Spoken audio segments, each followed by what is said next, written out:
எல்லாருக்கும் வணக்கம். உங்களோட கேள்விகள் எல்லாம் கேளுங்க, நாங்கள் பதில் சொல்கிறோம் சொல்லியிருந்தோம் 50K சப்ஸ்கிரைபர் பார்ட்டிக்காக. ஸோ வந்து நீங்கள் நிறைய பேர் கேள்வி கேட்டிருந்தீங்க, அதுக்கான பதில் நாங்கள் சொல்ல போகிறோம். அதான் வந்து உங்களோட கேள்விகள் வந்து நிறைய ரிப்பீட்டிங்காக இருந்துச்சு. அதனால் வந்து நாங்கள் கேள்விகளை எல்லோரும் ஒன்று ஒன்றா பதில் சொல்லாமல் ஒரு குரூப்பாக வச்சுட்டு அந்த குரூப்புக்கு நாங்கள் பதில் சொல்ல போகிறோம். அது வந்து மோஸ்ட்லி வந்து ரெனாட்டா தான் பதில் சொல்ல போகிறாங்க. அதை வந்து நான் வந்து இங்கிலீஷை தமிழில் ட்ரான்ஸ்லேட் பண்ண போகிறேன். இது வந்து மோஸ்ட் ஆஃப் த கொஸ்டின்ஸ்க்கு வந்து ஆன்சர் பண்ணணும்னு நான் நினைக்கிறேன். இல்லை உங்களோட கொஸ்டின் வந்து ஆன்சர் பண்ணலை அப்படின்னா ஸ்பெசிஃபிக்கான கொஸ்டின்ஸ்க்கு வந்து தனித்தனியாகவே வந்து பார்ட் 2 போட்டு அதுக்கு ஆன்சர் பண்ணலான்னு இருக்கோம். ஸோ இந்த வீடியோ பார்த்துட்டு உங்களுக்கு கொஸ்டினுக்கு வந்து ஆன்சர் கிடைச்சிதா, இல்லை வந்து உங்கள் கொஸ்டினுக்கு வந்து இன்னொரு கொஸ்டின் வந்து ஆன்சராக வந்திருக்கா அப்படின்றத நீங்கள் சொல்லுங்கள். சரி, இப்போ நாங்கள் போய் ஒரு பொசிஷனில் உட்காந்துட்டு ஒவ்வொரு கொஸ்டினுக்காக உங்களுக்கு ஆன்சர் பண்ணுறோம்.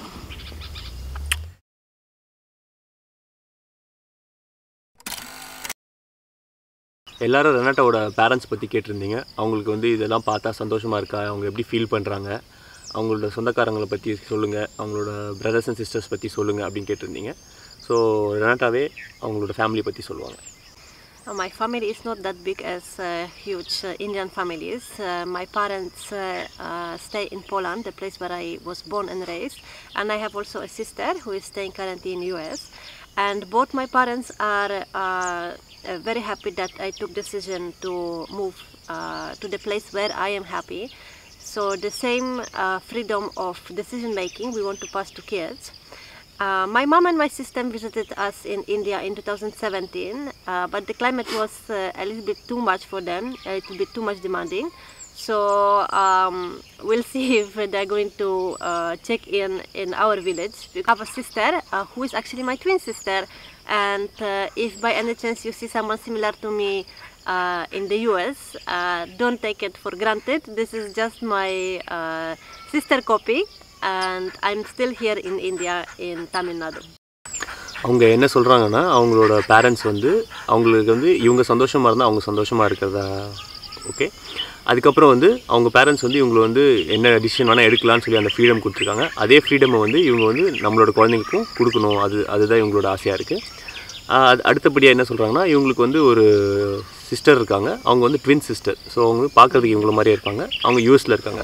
ஸோ யூஎஸில் இருக்க வியூவர்ஸ் வந்து இதே மாதிரி என்ன மாதிரியே யாரையாவது பார்த்தீங்கன்னா அது கண்டிப்பாக நானாக இருக்காது, என்னோடய சிஸ்டராக இருக்கும் அப்படின்னு சொல்லி ஜோக் பண்ணுறாங்க. அதுக்கப்புறம் வந்து அவங்க பேரண்ட்ஸ் வந்து இங்கே வந்திருக்காங்க. 2016 வந்து இங்கே வந்திருக்காங்க. 2017 வந்து இங்கே வந்திருக்காங்க. வந்து அவங்களுக்கு கொஞ்சம் கிளைமேட் கொஞ்சம் கஷ்டமாக இருந்துச்சு. அதனால் வந்து மறுபடியும் எப்போ வருவாங்கன்னு தெரியல. ஆனால் வந்து இதெல்லாமே பார்த்துருக்காங்க. அடுத்து வந்து ரெனாட்டா வந்து ஃபார்மில் வந்து ரொம்ப கஷ்டப்படுறாங்க, ரொம்ப ஹார்டான ஒர்க் பண்ணுறாங்க, ஸ்ட்ரகிள் பண்ணுறாங்க அப்படின்னு நிறைய பேர் கேள்வி கேட்டிருந்தீங்க. அதுக்கு ரெனாட்டா என்ன பதில் சொல்கிறாங்கன்னு பார்ப்போம். So first of all, we need to take into account all the things that are covered with cultural differences, because I was raised and born and raised in Poland, European country that is not much used to having some kind of home support. This idea of having maid or cook in the household is something that I discovered only coming to India. So from childhood we are used to do things with our own hands, on our own. So this is what actually I'm transferring to our village life. And obviously, yes, heat is there, the climate is difficult, but from year to year it's becoming little more ease for me to adjust and do little more outside, or divide work into some work that can be done inside the house or outside the house. It's not like I'm whole day outside doing field work. Some of the things obviously I do inside the house, so I can adjust with temperature fluctuations. And yeah, many things that will be covered in future videos or the previous videos need to be taken into account with cultural differences, because I'm not Indian, so I understand that some things might be shocking for you, but yeah, we are just like this, little different, but yeah, I think it's okay. அவங்க என்ன சொல்ல வராங்கன்னா, இது ஒரு கலாச்சார வித்தியாசமாக தான் நான் பார்க்குறேன். எங்கள் ஊரில் வந்து அவங்கவுங்களோட வேலையை வந்து அவங்கவுங்க செஞ்சுக்கணும். நான் வந்து வெளியே யாருக்கும் போய் செய்யலை, என்னோடய வீட்டில் தான் நான் செய்கிறேன். அது இல்லாமல் வந்து சில காரியங்கள் வந்து நான் வெயிலேருந்து செய்கிற மாதிரி இருக்குது, சில காரியங்கள் நான் வீட்டிலேருந்து செய்கிறேன். அதனால் வந்து நாங்கள் எங்களுக்கு தேவையான விஷயங்களை நாங்களே செஞ்சுக்கணும்னு ஆசைப்பட்றோம். இப்போது வந்து அதுதான் இந்தியாவிலையும் அங்கே இருக்கும் வித்தியாசம் என்னென்னா, எல்லா வேலையும் வந்து நம்மளே செஞ்சுக்கணும்னு ஆசைப்படுவோம். இங்கே வந்து வேறு யாராவது செஞ்சால் நல்லாயிருக்குமே அப்படின்னு ஆசைப்பட்றாங்க. எனக்கு வந்து நம்மளோட வேலையை வேறு ஒருத்தங்க செய்கிறத வந்து இந்தியாவில் வந்து பார்த்தப்போ தான் எனக்கு புதுசாக இருந்தது. வீட்டில் வந்து ஒரு வேலைக்காரி வச்சுக்கிறதோ சரி இல்லை, அதெல்லாமே எனக்கு ரொம்ப புதுசாக இருக்குது. ஸோ இதில் என்னோடய கருத்து என்னென்னா, இப்போ நாங்கள் வந்து எங்களோட வேலையை நாங்களே செஞ்சுக்கிறோம். அடுத்தவங்களுக்கு போய் வேலை செய்யலை. அடுத்தவங்களுக்கு போய் வேலை செஞ்சால் தான் நம்ம கஷ்டப்படுறதா அர்த்தம். நம்மளோட வேலை, நம்மளோட சாப்பாடு, நம்மளோட துணி, நம்மளோட சாமான், இதை நம்மளே கழுவிக்கிறோம். இது வந்து நாங்கள் வந்து பிரித்து 2 பேரும் சேர்ந்து தான் செய்கிறோம். அதனால் வந்து இது வந்து பெரிய கஷ்டமாக நம்மளுக்கு தெரியல. அதே போல் வந்து நம்மளோட இந்தியன் மென்டாலிட்டி படி என்னென்னா, கொஞ்சம் காசு நம்ம கிட்ட இருந்துச்சுனாலே நம்ம கஷ்டமான வேலையெல்லாம் வேறு யாரோ ஒருத்தர் செய்வாங்க. ஆனால் வந்து நம்ம ஒரு விஷயத்தை புரிஞ்சுக்கிறது கிடையாது. கஷ்டமான வேலையை யாரோ ஒருத்தர் செய்கிறாங்க, அவங்கக்கிட்ட காசு இல்லைன்ற ஒரே விஷயத்துக்காக நம்மளோட கஷ்டத்தை எல்லாமே வேறு ஒருத்தர்கிட்ட நம்ம தள்ளி விட்டுடுறோம். இதை வந்து நம்ம எப்படி நம்ம பார்க்குறோம் அப்படின்றதுல தான் இருக்குது. இப்போது துணி துவைக்கிறதுக்கு நமக்கு கஷ்டமாக இருக்குது, அதுக்கு ஒரு ஆளை வச்சிடலாம் அப்படின்னு நினைக்கிறது, ஒரு மிஷினை வச்சிடலாம் நினைக்கிறது ஓகே. ஆனால் வந்து இன்னொரு ஆள் வந்து அதை செஞ்சு தருவாங்க அப்படின்னா நம்மளோட கஷ்டத்தையே நம்ம அடுத்தவங்க கிட்ட சுமத்தணும். நம்மளோட கஷ்டத்தை நம்மளே பண்ணிக்கலாம். அதே போல் இந்த மாதிரி ஒரு சின்ன சின்ன கஷ்டங்கள் படும்போது தான் லைஃப்பில் சின்ன சின்ன சந்தோஷங்களை நம்மளால் அனுபவிக்க முடியும். இல்லைனா வந்து அதெல்லாமே நம்ம டேக்கன் ஃபார் கிராண்டடாக எடுத்துகிட்டு நம்ம வாழ்க்கையில் வந்து சந்தோஷமே இல்லை அப்படின்னு நினச்சிட்டு போய்டும். இந்த சின்ன சின்ன கஷ்டங்கள் இருந்தால் தான் சின்ன சின்ன சந்தோஷங்களும் பெருசாக தெரியும். அடுத்தபடியாக ஹோம் ஸ்கூலை பற்றி நிறைய கேள்விகள் இருக்குது. குழந்தைங்களோட படிப்பு என்ன ஆகும், அவங்களோட எதிர்காலம் என்ன ஆகும், அவங்களுக்கு சர்டிஃபிகேட்டு அப்படின்னு நிறைய கேள்விகள் இருந்துச்சு. அதுபோல் இந்த கேள்விகள் நிறைய வந்து ஹோம் ஸ்கூலிங் பற்றி நிறைய பேருக்கு என்ன விஷயம்னு தெரியாததுனால நிறைய கேள்விகள் வந்திருக்கு. அதனால் வந்து அதுக்கான ஒரு அவேர்னஸ் க்ரியேட் பண்ணணும்னு நாங்கள் நினைக்கிறோம். ஸோ இதுக்காக வந்து நான் ரெனாட்டா கிட்ட கேட்குற கேள்வி, ஹோம் ஸ்கூலிங்னா என்ன, அதை ஏன் பண்ணுறோம், எதுக்காக பண்ணுறோம் அப்படின்னு கொஞ்சம் எக்ஸ்பிளைன் பண்ணுங்க Renata. Homeschooling maybe in India is a concept that is not known to everyone, and obviously when we don't know things and we are meeting new things or new experience that we have never faced, it might be little shocking or it might be little it might take some more time to understand and accept that some ways are not against each other. I mean traditional schooling or homeschooling, it's just different way of passing the knowledge. And for our kids that we do this for last 3 years, it's working well. Especially that our kids tried going to governmental school here in the village. They didn't like it. They asked us to take them home. So for last 3 years we do whatever we know best for them. We are not hurting them, don't worry. We want them to have certificates, we want them to pursue in a higher education, whatever they want they will be able to select. Let them just figure out what their future might look like. So we'll do everything to support them. As for certificates, we'll be going for NIOS board. This is National Institute of Open Schooling, and we decided to go for 10 and 12 standard certificates. So they'll have this possibility to go for higher education. என்ன சொல்கிறாங்கன்னா, home ஸ்கூலிங்கிறது வந்து இந்தியாவில் வந்து இப்போ புதுசாக இருக்கலாம், தமிழ்நாட்டில் புதுசாக இருக்கலாம். ஆனால் வந்து இது பரவலாகவே செய்யப்படுற ஒரு விஷயம். குழந்தைங்களுக்கான கல்வி வந்து எப்படி போய் சேருன்றது கிடையாது, அதில் ஒரு டிஃப்ரென்ஸ் கிடையாது. ஆனால் வந்து போய் சேரணும், அதுதான். அதாவது வந்து ஒரு பாதைக்கு ஒரு இடத்துக்கு போனோன்னா ஒரே ஒரு பாதையை நம்பி இருக்க முடியாது, 4-5 பாதை இருக்கும். புதுசாக வந்து இப்போது பாதை, இப்போது நீங்கள் எல்லாமே ஒரு பாதையில் போயிட்டுருக்கீங்க, வேறு ஒரு பாதை இருக்குதுன்னு சொன்னால் அவங்க எல்லாமே சொல்லுவாங்க, நாங்கள் எல்லாருமே இந்த பாதையில் போயிட்டுருக்கோம், அந்த பாதை கஷ்டமாக இருக்கும் அப்படின்னு தான் சொல்லுவாங்க எல்லாருமே. அதை தான் வந்து இப்போ நீங்கள் எல்லாருமே சொல்கிறீங்க. ஸோ ஹோம் ஸ்கூலிங் பற்றி இன்னும் தெளிவாக என்ன சொல்லணும்னா, ஹோம் ஸ்கூலிங் படித்தா சர்டிஃபிகேட்லாம் கிடைக்காதா, பசங்களோட எஜுகேஷன் என்ன ஆகிடும் அப்படின்னு நீங்கள் எல்லாருமே கேள்வி கேட்குறீங்க. ஹோம் ஸ்கூலிங்னா என்னென்னா, ஸ்கூலில் கிடைக்கிற எஜுகேஷன் அதே ஒரு எஜுகேஷன் வந்து நமக்கு வந்து வீட்லேயும் வந்து கிடைக்கும்.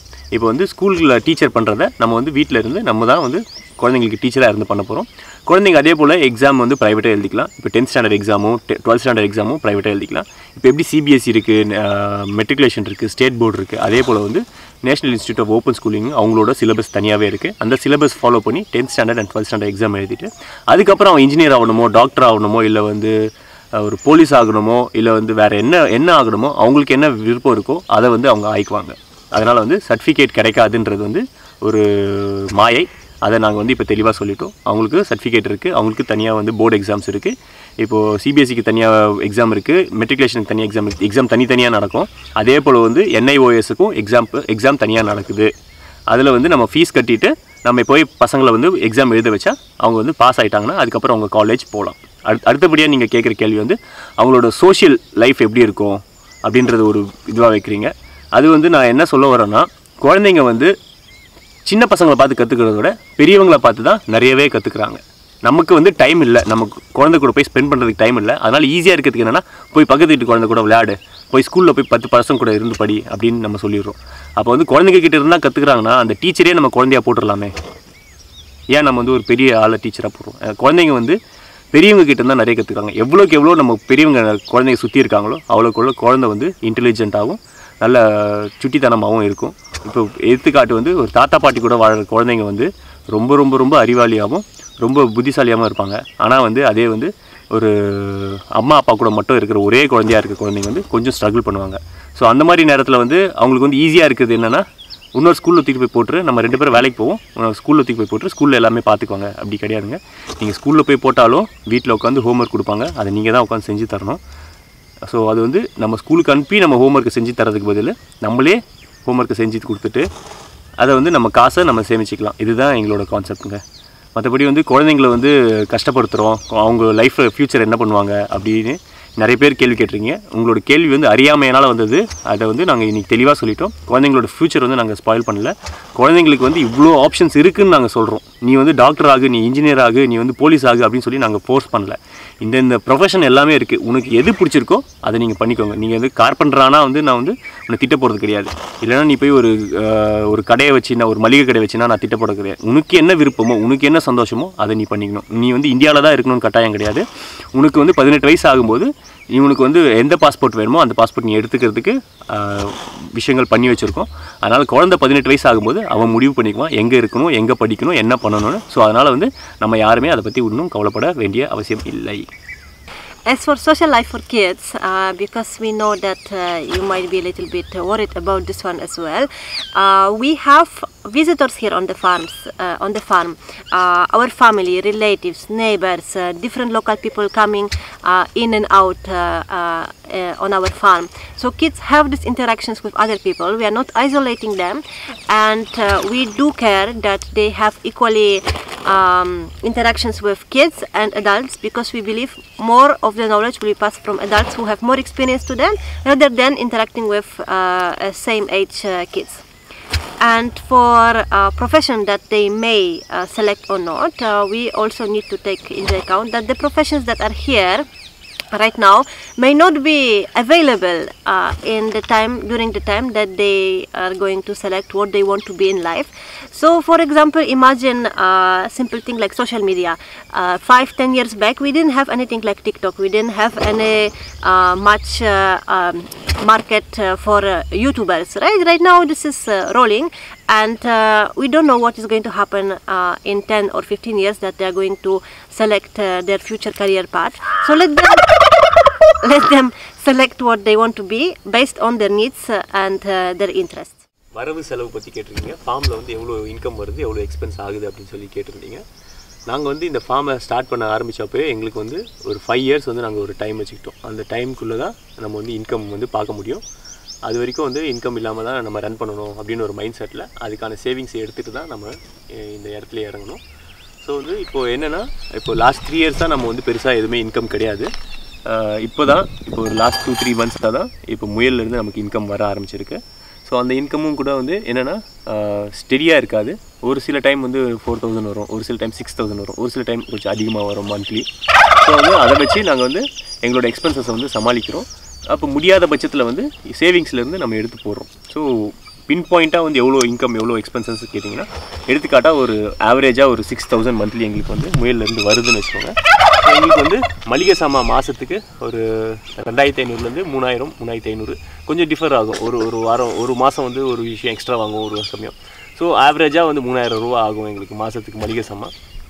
அதுக்கப்புறம் வந்து மாட்டுக்கு முயலுக்கு என்ன தீவனம் கொடுக்குறோமோ அதை பொறுத்து ஒரு 3000 ரூபாயிலேருந்து 4000 ரூபா வரைக்கும் எங்களுக்கு மாட்டுக்கு செலவாகும், மாட்டுக்கும் முயலுக்கும் செலவாகும்.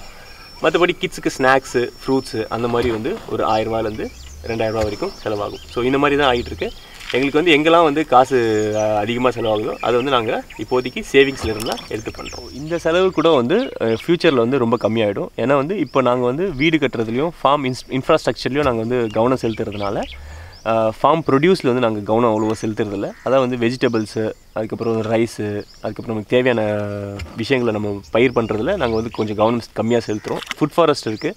ஃபுட் ஃபாரஸ்ட்டும் வந்துருச்சுன்னா பழம் வெளியே வாங்க வேண்டிய அவசியம் இருக்காது. அதுக்கப்புறம் வந்து காய்கறிகளும் நம்மளே வெளியே வச்சுக்கலாம். ரைஸும் நம்மளே போடுறதா ஃப்யூச்சரில் பிளான் இருக்குது. பட் ஆனால் இப்போதைக்கு வந்து அக்ரிகல்ச்சர் பேக்ரவுண்ட் இல்லாததுனால கொஞ்சம் கொஞ்சமாக ஒவ்வொரு விஷயமா கற்றுக்கிட்டே வரும். இந்த 5 வருஷன்ற டைம் கேப் வந்து முடியும் போது நம்ம வந்து ஆல்மோஸ்ட் வந்து நம்மளோட செலவுகளை இன்னமும் கம்மி பண்ணிவிட்டு வருமானத்தை மட்டும் இன்க்ரீஸ் பண்ணிகிட்டே போகிற மாதிரி ஒரு ஐடியாவில் தான் இருக்கும். அதை வந்து நாங்கள் வந்து கொஞ்சம் கொஞ்சமாக அச்சீவ் பண்ணிகிட்டே வரும். எங்களுக்கு வந்து நல்ல இம்ப்ரூவ்மெண்ட்ஸ் தெரியுது. ஆரம்பத்தில் இருந்ததுக்கும் இப்போ இருக்கிற இம்ப்ரூவ்மெண்ட்ஸ் நல்லா தெரியுது. முன்னாடி வந்து கை காசை போட்டு செலவு பண்ணிகிட்டு இருந்தோம். இப்போ வந்து கை காசு இல்லாமல் வந்து அதாவது வந்து ஈவன் அவுட்டாக போகுது. வர்றதுக்கும் போகிறதுக்கும் செலவு கரெக்டாக இருக்குது.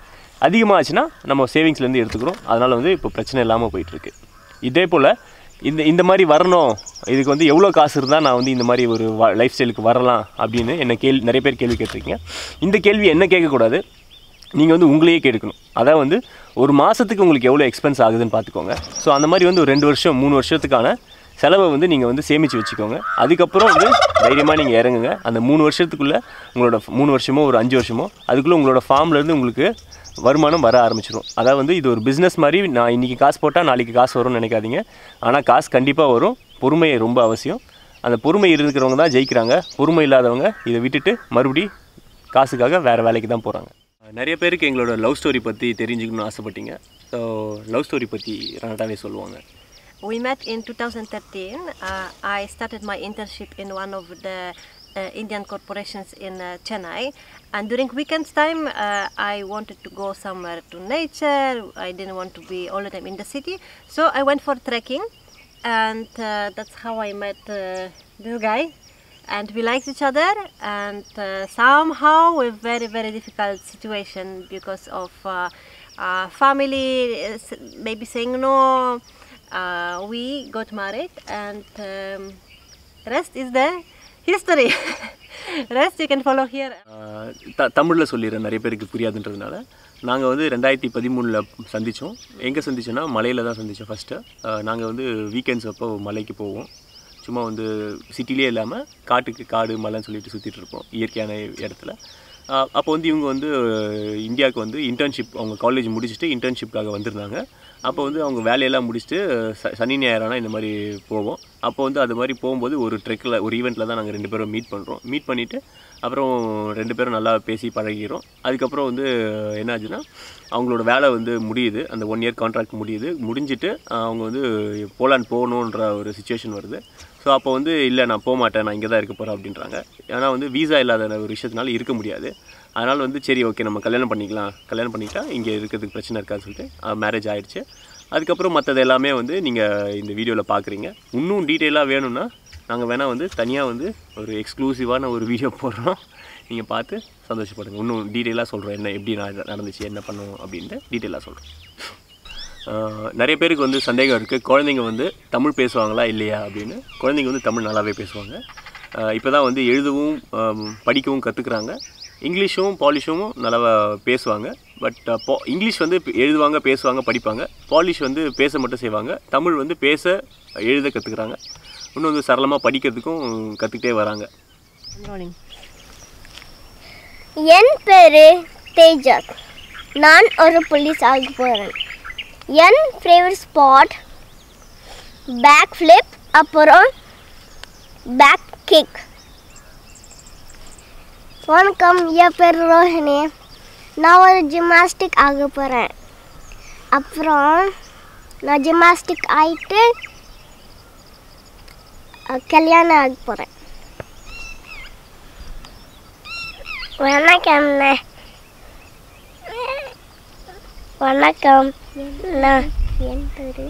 என் பேர் ஆஸ்கர். நான் கிரிக்கெட் பண்ண போகிறேன்.